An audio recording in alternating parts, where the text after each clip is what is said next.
Hello everybody, welcome to another episode of Real Talk with LoukProp. Now, since our last video talking about the timeline for buying of a private property, many of you have been asking me to do one for selling. So today, we'll be doing the timeline and processes for selling of a private property in Singapore. Let's get to it. So before we start, we are assuming that you have already done the following steps. Number one, you have found a marketing agent and you have already done all your marketing proposals, the angles for your marketing, what are the platforms they'll be listing it on, social media, home tours, so on and so forth. You already planned out the entire angle of your selling of your private property. Number two, that you have already researched the transaction prices around the area and also the transaction sizes and types of the properties around your project. Number three, that you have checked when you first exercised the property and that it was more than 3 years ago so that you wouldn't incur any seller stamp duty.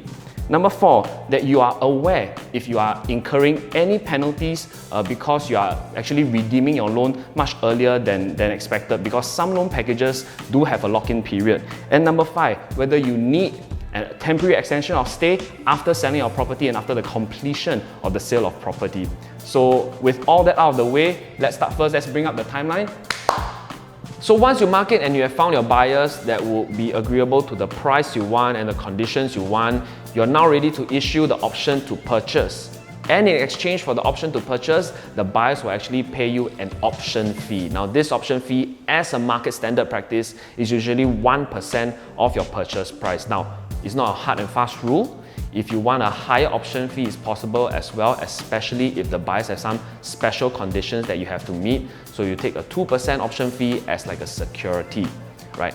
After the option to purchase is being issued out, usually we will now also decide on when is the exercise date. Now the deadline for the exercise date is usually, as a market standard practice, 2 to 3 weeks from the option date itself, right? This is a mutually agreed upon date between the buyers and the sellers.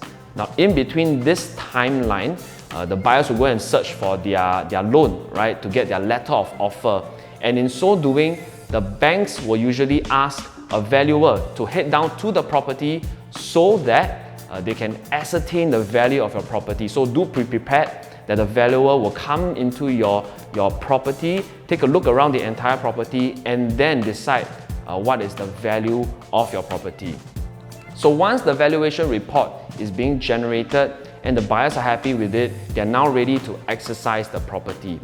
For the exercise fee, is usually 4% if you have collected 1% as the option fee. If you have collected anything more than 1%, let's say 2%, it's usually 5% minus that 2%. So the exercise fee will be around 3%. Now, in between this 2 to 3 weeks is also a good time for you as a seller to go and find your law firm, because you need them to help you to go through the paperwork, the admin, the legal processes, so on and so forth, that you yourself don't want to handle, right? So you let the lawyers handle everything for you. So from the exercise date to the completion date, this timeline is usually, as a market standard, 8 to 12 weeks. Now do take note, if you still currently have an outstanding loan on your property, all right, 8 weeks might be a bit too short for the redemption of loans. So a safer bet would be 10 to 12 weeks from the exercise date till the completion date. So prior to completion, buyers and sellers will actually meet up again in the unit about 2 to 3 days prior to do a final inspection. What is it for? It is for the buyers to go and take a look around the house to make sure that there are no major defects there, that the whole house has been vacated and is ready in handover condition for vacant possession. For the keys and access cards and all this, it will have to be handed over to your law firm prior to completion as well, so that they can pass it to the buyer's law firm to be handed over to the buyers later on during their end of the completion. So now it's finally completion day, right? You will head down to the law firm to collect your cash proceeds in the form of a check and also sign certain documents that the lawyers need you to sign.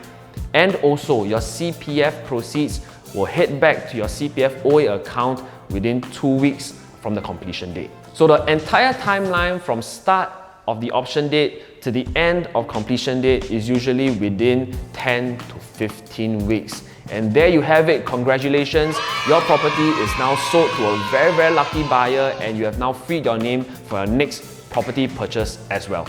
So we hope that this video has helped you to understand the timeline for selling our private property a lot better.